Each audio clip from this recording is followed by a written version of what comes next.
What I like to do when I'm starting any needle felting project is, if I'm kind of mimicking the shape of something else, I like to take a look at it and kind of break it down into really basic shapes. So when you look at the shape of a peep, the rabbits anyway, they kind of look like squatty snowmen to me with bunny ears on top. So that's exactly what I'm going to try to mimic as I am felting. So I like my yellow peep. It's kind of traditional. So I'm going to take some yellow wool roving, and this is sort of a medium thinness. You can still see the fibers are nice and long, but it does have more of a coarseness to it. So it's going to be a little bit quicker to needle felt than, say, a super fine merino roving, which is really, really like long fibers and really brushed, but takes kind of a long time to needle felt. And it's halfway between that and something that's a little bit more chunky, has kind of like little, bits in it. I don't want any grass bits or any leaf matter. I want something that's pretty nice and fine because I really want it to look like the marshmallow candy that everybody loves. So I'm going to take a length of my wool roving and I'm just going to wrap it around my hand. Everybody's hands are different size, so don't worry about it being too large or too small right now. But I just kind of want to get a basic like oval shape, and in fact this is too much, so I'm going to pull some of that off. Just wrap it around to kind of get a nice starting point. And just eyeballing it, I want to compare between the original and what I'm making. Now, these fibers are going to compress, but not so much that you're going to end up with a little like dinky tiny peep. So this is a good size for me to start. And I'm basically just going to take my barbed needle and start tacking all over the roving. Now, what this is doing, this needle has little notches in it, and every time I poke into the roving, it's pulling the fibers back up and it's kind of matting the entire thing, matting them together, and we're just creating one solid piece of felt. You can see I'm keeping it down on the pad, safety first. I have my fingernails down on the piece so that if I poke myself, poking my nail, not my skin. And basically I'm just going to start out kind of a general oval shape. And you can see I'm keeping my needle going straight in and out, straight up and down. I'm not bending it once it's inside the roving. There's a strong possibility you're going to break your needle if you kind of like wiggle it around once it's inside the fluff. And nobody wants to receive an Easter peep that has sharp needles inside. That's not cool at all. So we want to avoid breaking our needles. Just keep stabbing it until it starts to compress. And this is going to take a while, so you really want to keep your eyes on your needle and just poke the heck out of it. You can also use the ends of the sides of your pads too. So if you want to kind of get a different angle on things, you can kind of move it over to the side. You can hold it off up on the top if that's the angle you need. Right now I'm still just kind of working on getting this general oval shape, so I'm just kind of going to town, poking all over this thing.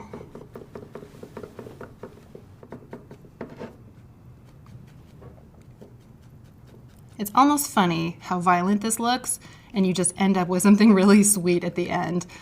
Every needle felter I know kind of comments on that. If you have a stressful day job, this might be the craft for you. And honestly, this is kind of going too slow for me, so what I will do sometimes is grab a second needle, and if you can hold on to both of these safely, I would recommend this. That just kind of speeds everything along. If you feel like they're kind of crossing over and you might break something off, then I would invest in a multi-prong needle. This one has 5 different needles in it. It hurts like crazy if you poke yourself. So for real, keep an eye on your fingers.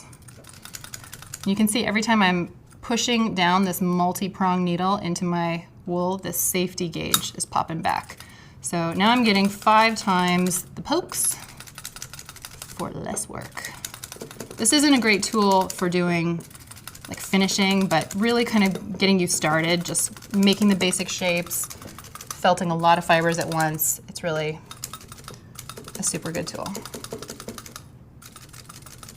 So I do really like this one because it has a little safety shield. There are some multi-prong needles that kind of look more vintage. They're made of wood and they've got they kind of unscrew so you can replace all the needles, but I'm so accident prone sometimes, it's kind of ridiculous. So any extra safety feature that I can buy into, I'm all about it. Now, I'm noticing that I'm getting to the point where I need to stand this guy on edge, and I don't feel like this is really secure. I always like to keep a nice solid base when I'm working on something, and this has the potential to poke through and get my fingers. So I'm gonna go back to these double needles because I have a little bit more control over just using two in my hand at once. And if you're not comfortable holding these two, or if they're kind of sliding around, just stick with one. It'll just take a little bit longer than normal, but you'll get there, and the result will be awesome.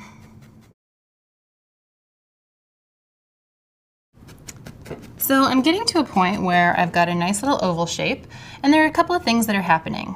We've got these little wrinkles in here, some little indentations, and that's basically from either the wool compressing and kind of these natural wrinkles just developing, or it's just from over poking in certain areas. And the way that we get rid of those is wherever the wrinkles are the worst, you kind of put them face down on your mat, and then you'll poke from the back right out over where the wrinkles are. Now, the reason we're doing this is because all the fibers are kind of blowing out and they're filling in all the wrinkles from the back. So that doesn't look great as it is, but the more I poke from the back out, the better the wrinkles are going to fill in. And the other thing about where we are right now is that we've basically reached a point where I can feel that this has a nice thickness inside, but the edges are still a little loosey-goosey. I can feel that they haven't been felted as much as the center.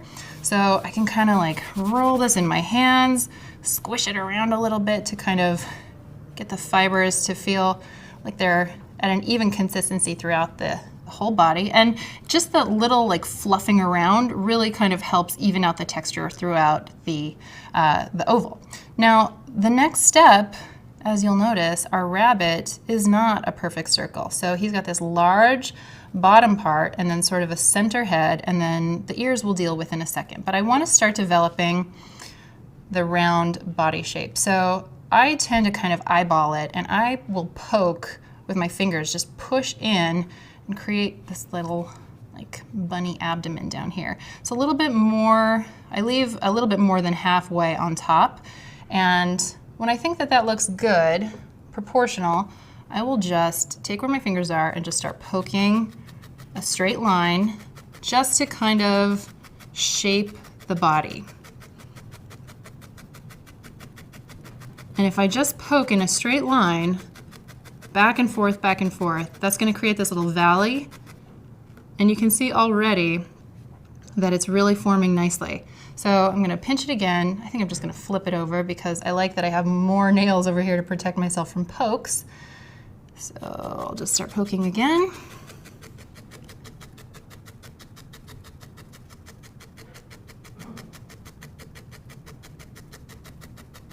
And it doesn't have to be super precise, but if you're in the neighborhood of the same line over and over again, you're going to see, okay, so it's not a perfect circle, but that's fine. We can start poking it from all angles, from the bottom, from the top. Okay, so before I go too far, I have one part of the head done, but I really just want to compare and see if I'm in the ballpark as far as proportion goes. It is really easy to let your needle felting projects get massively bigger. I don't know why it is, but it's just easier to kind of work large.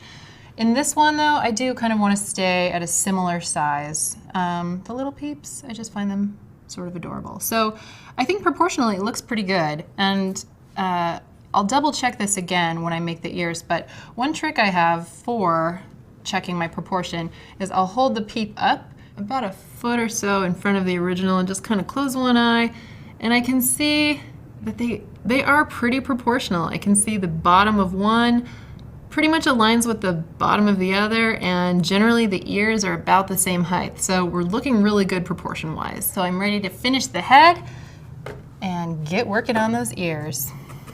Okay, so I've got one side of my head totally done. I'm gonna do the same finger squish I did before and just start going to town.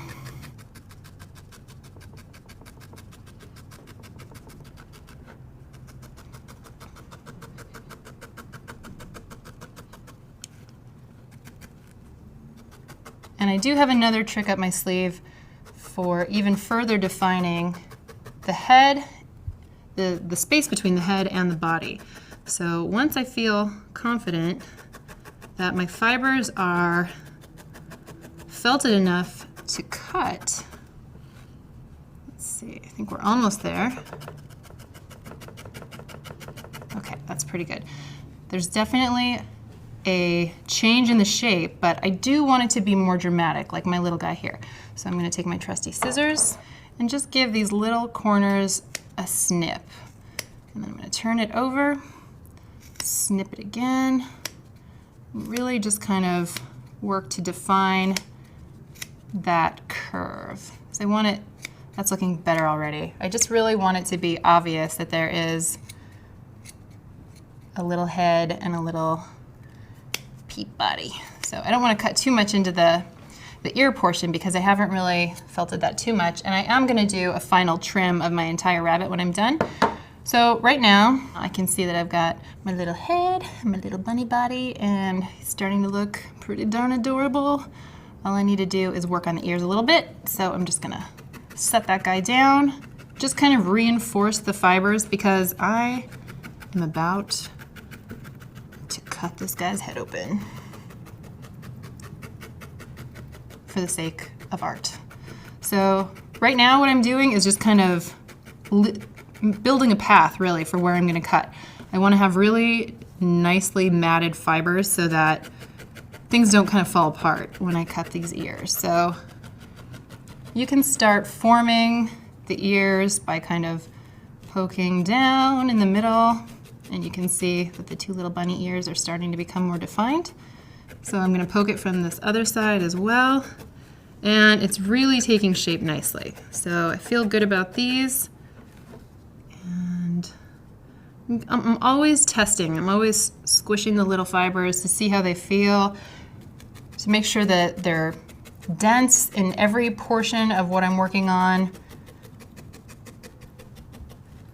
There we go. Okay, so that's pretty good for what I'm ready to do. So I'm going to take my scissors, and this can be really scary for people, but just kind of go with your gut. You want to eyeball where the top of the head is and not cut into the head. So I usually start with one swift cut.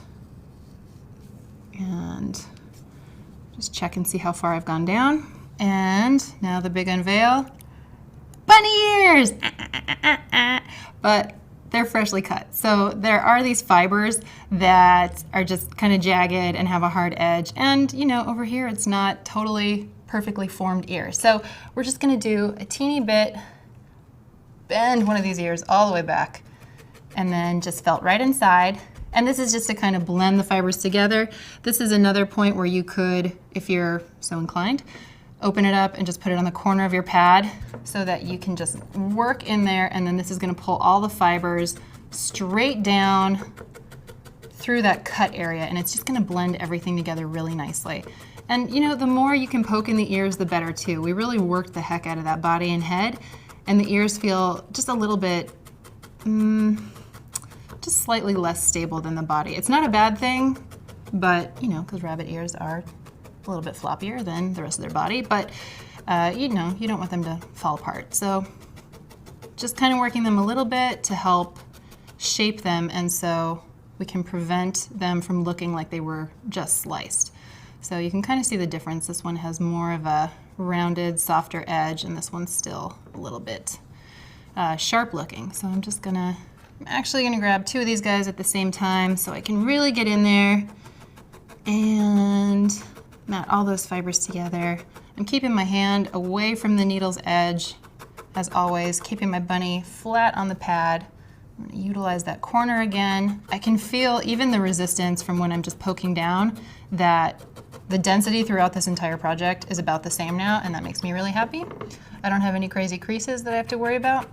Although I do want to tell you, if you do end up with creases because you have over poked in a certain area, there's another simple fix besides just poking, you know, let's say this was where you had crease. And you know, if this doesn't work, just poking it from the opposite side, you can always take a little bit more fluff and just kind of patch it in.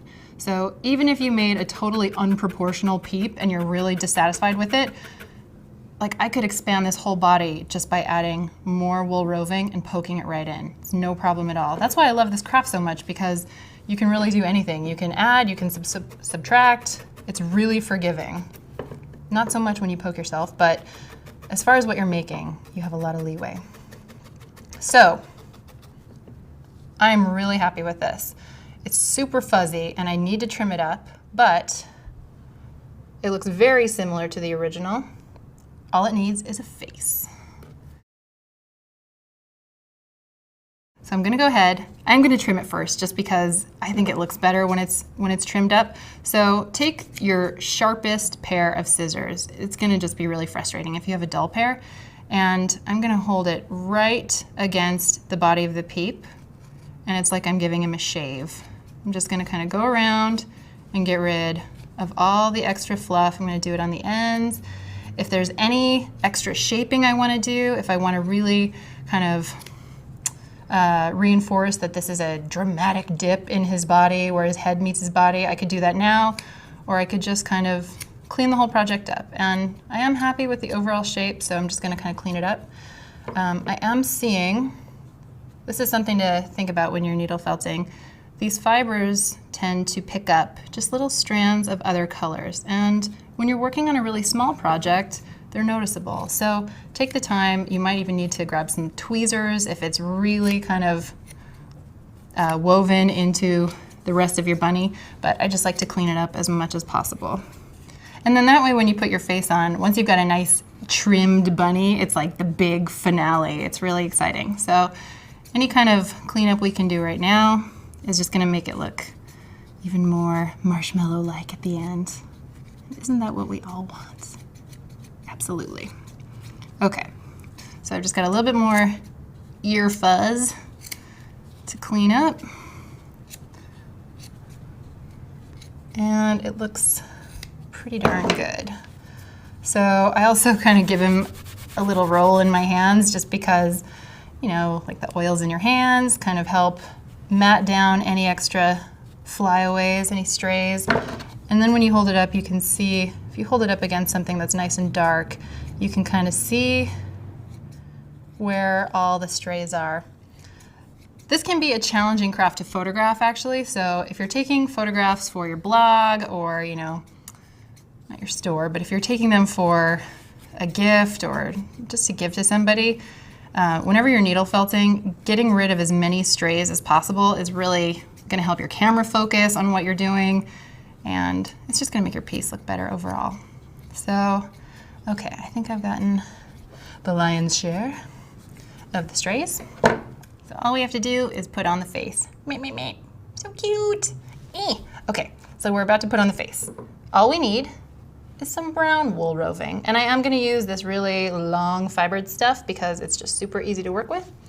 I'm going to consult my original peep for eyeball and nose placement.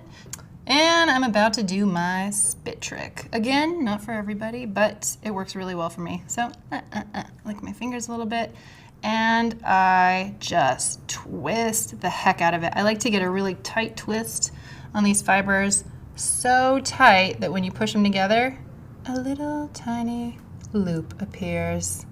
And that is exactly what I'm going to use to make my bunny nose. So I'm gonna start with the nose and then kind of position the eyes so that it looks as peep-like as possible. So it's kind of low on the face. They're all different. Every single one of these is printed a little wonkier than the next, but I'm just gonna kind of poke this right down, holding it with my fingernail, and that's a little bit tiny, so I am gonna fold this sort of over itself, just so it's proportional. You can just kind of eyeball it. If you end up with a peep with giant eyes, no big deal. You can pull this stuff right out. So I'm just tacking it down, and I'm gonna snip away the extra. Okay, so that's pretty good. It's a little too long for my taste, so I'm actually gonna do what I told you not to do earlier, where I kind of poke my needle in and just gently, so gently, try to guide the bottom fibers more into the middle. And then once I'm happy with it, I just kind of stab all over it, and voila, the nose. I'm pretty happy with that. I'm actually gonna flip that guy upside down and just kind of poke around it to fill in any excessive pokey marks that I had on his face. And now I'm gonna do the same spit and twirl, if you will, to make the eyeballs. And they're really close to the nose. So that's kind of what helps give these peeps like their special look. It's definitely the shape, but their eyeballs are freakishly close to their noses. So I'm just gonna start kind of nice and snug, right? Just, I mean, almost in the same line as the nose, just barely higher than it. And just kind of poke it in. If I wanna add more, I'll just sort of turn that tail around and poke that down. I think that looks like a good size right there, so I'm just gonna snip off the extra, get as close to the body as possible with my scissors, and then I'm just gonna do the same thing that I did with the nose, where I guide the fibers and just poke them from the top, try to push them into the center, and just try to make as perfect a circle as possible. You could stop now and have a pirate peep and be completely happy with yourself, or we could finish strong and give this guy another eye. Twist that guy up. A little circle. And for this one, I really want it to be about the same distance from the nose as the first eye was. So, you know, just eyeballing it. Yeah. And poke that guy right in. I'm gonna guide it with my nail a little bit.